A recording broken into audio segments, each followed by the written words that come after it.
eyes see only the past.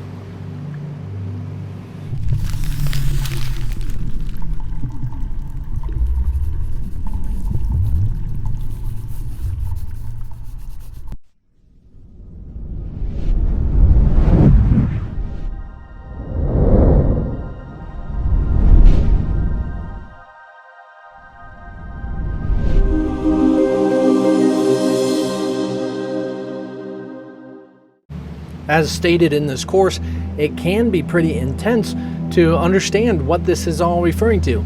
I personally would suggest that this is actually the foundation for the rest of the course, as many would refer to the first and second lessons. Now, it's interesting because it even refers to as this is the reason why nothing means anything. This is the why you give all the meaning it has for you. This is why you understand anything you see. This is why your thoughts do not mean anything. This is why you're never upset for the reasons. We've already went through this, didn't we? It's interesting because we don't recognize that the only way in which we perceive a physical world is by definitions within our consciousness. That literally, as we look about, as it mentioned a cup, looking at a cup, are you just reviewing your previous definitions of a cup? Feeling it on your rim of your, feeling the cup, what a cup does, what it's for, and so on. You've learned this stuff. Now, a cup is actually quite a distance from the beginning of all time. It has all been developed layers upon layers and layers, and that time is such a deeply rooted concept within this separation experience. That time is a very profound thing to overcome because we think that it's impossible to do so. So profundity is actually the recognition that what we thought was impossible is possible. So it's interesting because while you look out in the world, you are literally seeing your mind. Everywhere you look, you see a window. You see previous experiences with windows. You see a time in which windows were defined for you. Now, this means what happened, and a lot of people think this, what happens when you first experience window or you first experience shoe? And this is literally an opportunity of your consciousness, which was likely before you were born, so don't worry about it so much, to develop the experience of what it is. So you actually developed the entire experience of your world and the way you see it now around you. It is the way in which you think. Now, to put it in a different way, which I'm sure I'm losing a lot of you, no big deal, it's okay.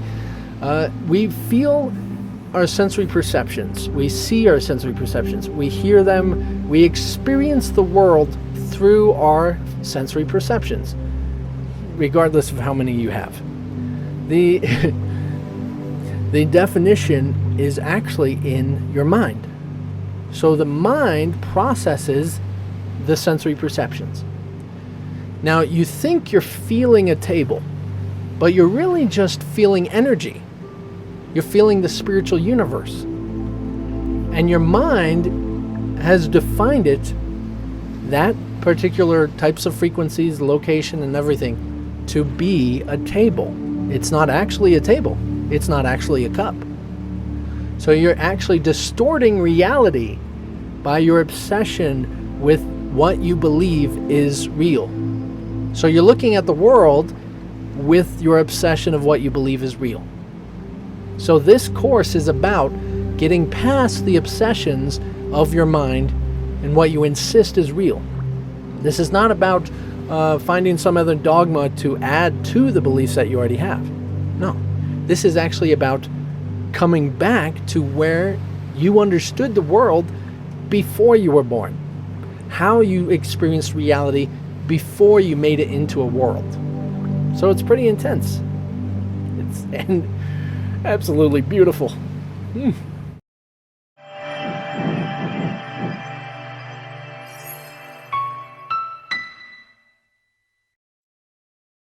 So the construct of the world is a thought system in your mind. layers and layers and layers and layers of thought, all develop the entire experience of what some people would call the evolution of the world, but I would call the evolution of consciousness, thinking and exploring its own self.